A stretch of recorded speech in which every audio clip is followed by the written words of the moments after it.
Michelle Obama's still at it.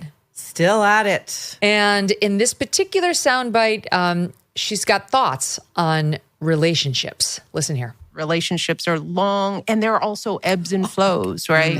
So I think sometimes people who date don't realize that, you know, in long-term relationships, you're gonna have deep dips and you're gonna have a bad year. You're gonna have a bad. I tell people, and folks think that this is harsh. It's like you're gonna have a bad decade. Yeah. You know, I mean, I've been married to my husband for 30 plus years. I mean, the truth is, if you add it all up, even the year if the odds were you're going to be married to your partner for 50 years and 10 of those years could be bad, you know, You'd sign up for it. You'd sign up for it. You'd sign up for it. You know, Right. and that's really how it works out.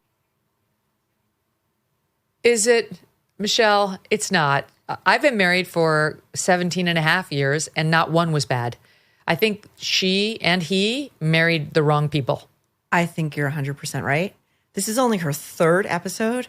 I can't think of anybody I would go to for advice less than Michelle Obama. She really doesn't know what she's talking about. First of all, she loves to tell us she hated Barack for a good decade. Yes. Okay, please teach me how to have a successful relationship Right. with someone that you clearly respect and admire.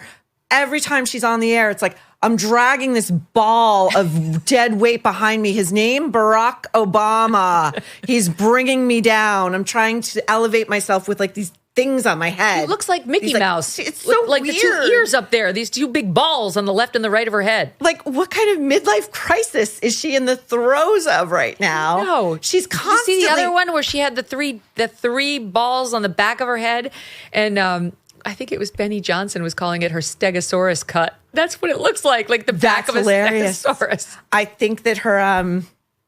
Do you remember Megyn McCain used to go on The View with those? Yeah. And everybody's theory was that her styling team, like her glam squad, must be working out some animus towards her because like anyone else would be like, no, not for today. Not a good idea.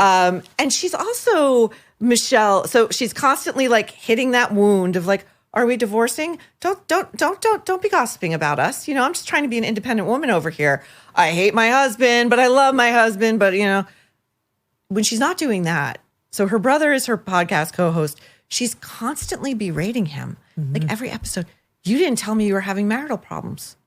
Like he has to Did I have an explain to obligation? her a million freaking times, hey, I was trying to work out my marriage. And if it did work out and I told you what the problems were, you would hold a grudge against my wife for the rest of your days. Which is real. We all know We it. all know nobody holds a grudge like Michelle Obama. It's amazing. Every word she says about Barack Obama is negative. I can't think of her sitting there just waxing poetic about him, complimenting, he's brilliant, he's a great dad, he was the greatest president, whatever a normal wife of Barack Obama would say. Every time she opines, it's something that reflects poorly on him, how he's insensitive, how he's not a talker, how he doesn't know how to relate to people, he doesn't keep the same schedule as she does. And now we're talking about you can have a bad decade in a marriage. I think that's a very unhealthy position to take or to advise other people to gut it out for 10 years of misery. I mean, first of all, what that would do to you physically alone, I would never want to sign up for that. And secondly, does she not realize that by talking shit about her partner of decades, first Black president of the United States, she's talking shit about herself. Lady, you chose him. Yeah. And we would never know who you are if it hadn't been for him. Exactly. Like, I'm sure she would say the reverse. He would never have been president if it hadn't been for her. Like, she was the inspo. She was the strength and the force behind the man. But, you know, he was very young. We just actually saw a video of him speaking on the campus of Harvard Law School in favor of, like, more Black professors and so on. He still had the Barack Obama orator skills. Yep. Like, he was obviously a star in the making from a very young age. Very young age. I'm sure she thinks it's her, but I think it actually was him. And some of his ex-girlfriends talk about how he made a choice to align with like this strong Black woman as opposed to the white women he'd been dating. And he's half white too. Yep. Right. And so like to get him the street cred he needed with Chicago voters where he started. And she was it. And yet now she's doing a podcast, which we are only listening to. By the way, we're not listening to it. Right. Because she's former first lady. Right. That's no one listens to a former lawyer from, I think it was Jenner and Block, do a podcast on with her brother on her thoughts on relationships. We're doing it because he made you first lady, but she does not have a kind word for him.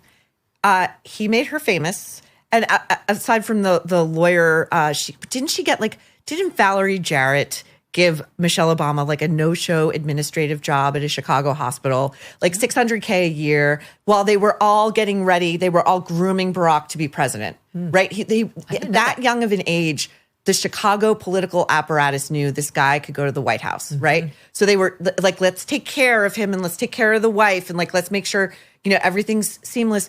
I also really do think the root of her rage is that he is a natural star. He was born with many gifts that through self-esteem and great education, he allowed himself to cultivate. He allowed himself to achieve greatness. She grinds it out. She's grinding it out on this podcast. You listen to this podcast, you're like, why am I listening to this woman bitch and moan and complain? I've got better things to do with my free time. And you know what else is very clear? She has a great speechwriter. Yes. She does not have the gift of the spoken word that she's led us to believe she has in these speeches. She can deliver it. She clearly is not writing them. She can deliver it. And you know what else? So Barack, I think he got his oratorical skills from the churches. He gets a lot of that. Right. Yeah, that cadence and that way of bringing a crowd up and then taking them down. She, I think, prior to Harvey in the Clink, I think he was hooking her up with like the Meryl Streeps or her acting coach or whoever and getting her really up there at that level. But you're absolutely right, because whatever charisma she's able to display at like a DNC speech, she can't do it in the confines of it. Or even, I listen to you, Maureen. Long before I ever saw you in person or spoke to you, I was reading you. And one of the things that made me fall in love with you just on paper is just how witty you are. And I love the acerbic pen, against the right people.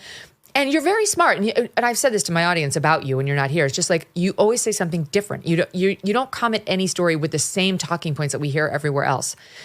And then I meet you in person, exactly the same. Everybody listens to you, even on the show. You say things, even on your tease for the nerve, like I will be studying it like the collapse of the Roman Empire, or whatever it was. That's you. You can see it's the same person who is writing and is speaking. And it's exactly the opposite with her because she's a phony.